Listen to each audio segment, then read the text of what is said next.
मित्रांनो, एखादी व्यक्ती जग बदलू शकते का? तीही राजकारण, सत्ता, पैसा किंवा कोणत्याही शस्त्रांशिवाय.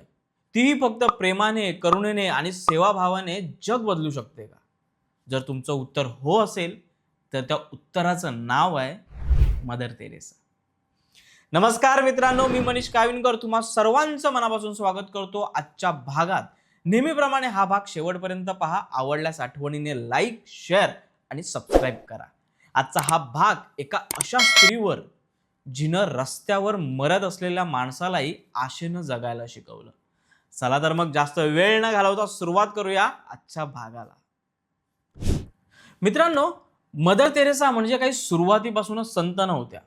त्यांचं मूळ नाव होतं ॲग्नेस गोंझा बोयाजिऊ.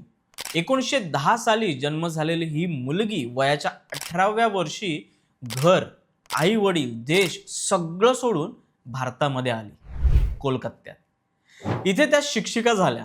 चांगलं आयुष्य होतं, पण खिडकी बाहेर दिसणारं दृश्य त्यांना स्वस्थ बसू देत नव्हतं. ते दृश्य म्हणजे रस्त्यावर उपाशी माणसं, कचऱ्यात अन्न शोधणारी मुलं आणि कोणीही न विचारणारे आजारी लोक. आणि मग 1946 साली दार्जिलिंगला जात असताना त्यांच्या आयुष्यात एक वळण आलं. त्या स्वतःहून सांगतात की मला एक आतून आलेला आवाज ऐकू आला, गरिबांमध्ये जा आणि त्यांची सेवा करा. हा होता कॉल विदिन द कॉल. हा निर्णय घेणं काही सोपं नव्हतं. त्यासाठी त्यांना संस्था सोडावी लागली, त्यांचं सुरक्षित आयुष्य मागे टाकावं लागलं आणि हातात फक्त 5 रुपये आणि प्रचंड धाडस. त्या थेट कोलकात्याच्या झोपडपट्ट्यांमध्ये गेल्या, जिथे लोक मरणाला टेकलेले होते, जिथे दुर्गंधी होती, रोग होते आणि सगळ्यात जास्त होती माणसाची उपेक्षा. त्या म्हणायला की हे लोक घाण नाहीत किंवा हे देवाचे विसरलेले नाहीत, ही आपल्यासारखीच माणसं आहेत.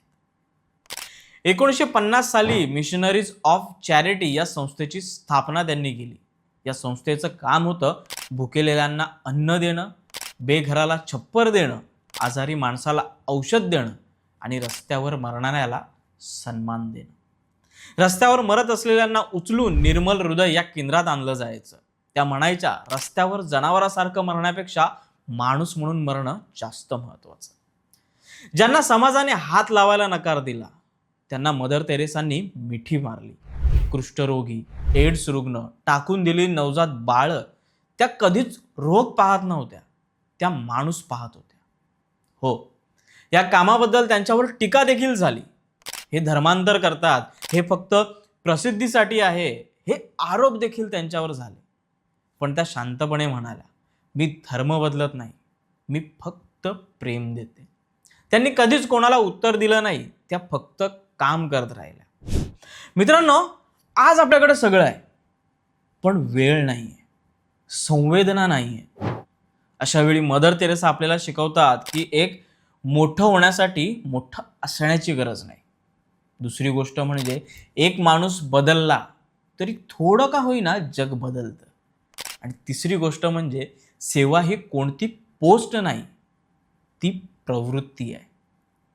मित्रांनो, आजच्या काळात पुन्हा मदर तेरेसा कोणी होणं शक्य नाही, कारण आज आपल्याला सेवेपेक्षा प्रसिद्धी हवी आहे. मदर तेरेसांनी कधी स्वतःला केंद्रस्थानी ठेवलं नाही. त्या नेहमी सावलीसारख्या होत्या, पण त्यांची सावली ही गरिबांना ऊन लागू देत नव्हती. मदर तेरेसा 1997 साली गेल्या, पण त्यांची सेवा ही अजूनही जिवंत आहे.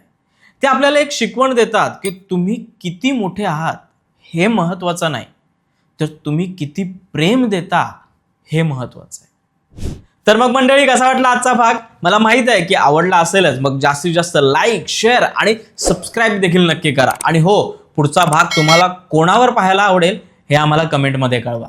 चला भेटूया पुढच्या भागात. तोपर्यंत काही ना काही वाचत राहा, कारण वाचाल तर वाचाल